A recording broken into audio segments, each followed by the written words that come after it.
신문 브리핑입니다. 동아일보부터 보시죠. 한국 컨소시엄이 중국, 일본, 프랑스를 제치고 세계 최대 리튬 보유국인 볼리비아로부터 리튬 관련 사업권을 획득했습니다. 리튬은 휴대전화와 전기자동차 등에 쓰이는 핵심 부품입니다. 한국 컨소시엄은 다음 달 초 볼리비아 국영 광물 기업인 코미볼과 최종 계약을 맺을 예정입니다. 3면입니다. 일부 사이비 인터넷 언론들이 네이버, 다음 등의 거대 포털을 등에 업고 기업들을 상대로 흠집내기 기사로 돈을 요구하는 실태를 고발했습니다.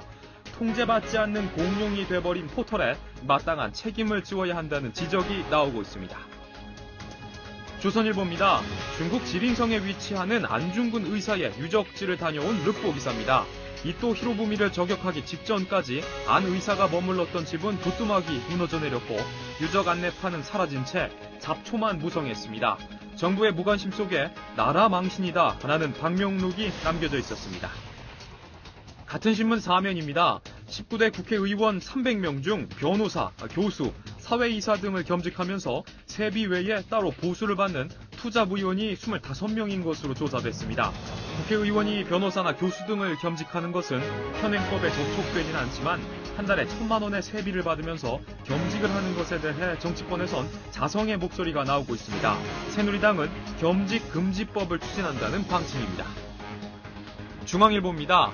민주통합당 이해찬 대표를 인터뷰했습니다. 이 대표는 안철수 원장이 다음 달 20일까지는 민주당 입당 여부를 밝혀야 한다며 그때까지 입당하지 않으면 불가피하게 두 차례로 나눠 경선을 치를 수밖에 없을 것이라고 밝혔습니다. 같은 신문 3면입니다. 신용카드사와 가맹점을 이어주고 수수료를 받는 벤사들이 카페, 빵집 등 프랜차이즈점과 대형마트에 전산비 등의 명목으로 일정한 돈을 고정적으로 지급했던 것으로 드러났습니다. 액수는 건당 40원에서 90원이었습니다. B씨와 국민카드 결제 건수로만 따져도 지난해 한 업소에 최고 40억 가까이 지급됐습니다. 중소 가맹점엔 이런 혜택이 없었습니다. 한국일보를 보시죠. 220만 명의 인적사항이 담긴 새누리당 당원 명부를 유출한 혐의로 구속된 새누리당 수석전문위원이 4.11 총선을 앞두고 서울, 부산 등지에서 출마한 6명의 경선 예비후보에게 당원 명부를 넘긴 것으로 드러났습니다.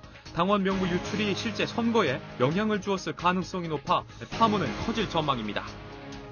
마지막으로 한겨레입니다. 검찰이 이른바 주폭에 대한 대대적 단속에 나서고 있지만 수사 잣대의 공정성 논란이 일고 있습니다. 지난 18일 새누리당 고위 당직자가 술에 취해 폭력을 휘두른 혐의로 연행됐지만 경찰이 이를 그냥 풀어줬기 때문입니다. 해당 경찰서 관계자는 현장에 출동했을 당시 일방적으로 경찰에게 욕설을 퍼부었고 폭행을 계속했다고 밝혔습니다. 지금까지 신문 브리핑이었습니다. 네, 오늘도 각 신문에 다양한 기사가 실렸습니다만 오늘 제가 눈에 띄는 기사는 동아일보 일면에 실린 교육 관련 기사입니다.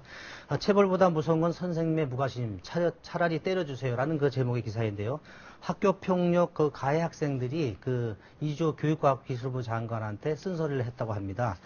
요즘 학교에서는 예전에는 잘못을 하면 선생님들이 바로 저러주고 이제 엉덩이를 때렸었는데 지금은 좀 딴짓을 해도 신경을 안 쓰고 오히려 바로 그냥 처벌을 한다고 하고 아니면 전학을 보낸다든지 이래서 근데 대부분 또 어려운 환경의 학생들이라 멀리 있는 학교로 전학 가기도 쉽지 않다 이런 하소연도 했다고 하는데 그래서 장관이 굉장히 당혹해하면서 원론적인 답변밖에 못했다 이런 기사를 실었네요. 하여튼 장관이 당황한 게 중요한 게 아니라 학교 현장에서 이렇게 교사들이 손 놓는 그런 현상이 왜 발생했을까 하는 부분에 대해서 장관들도 한번 관심을 기울였으면 좋겠습니다.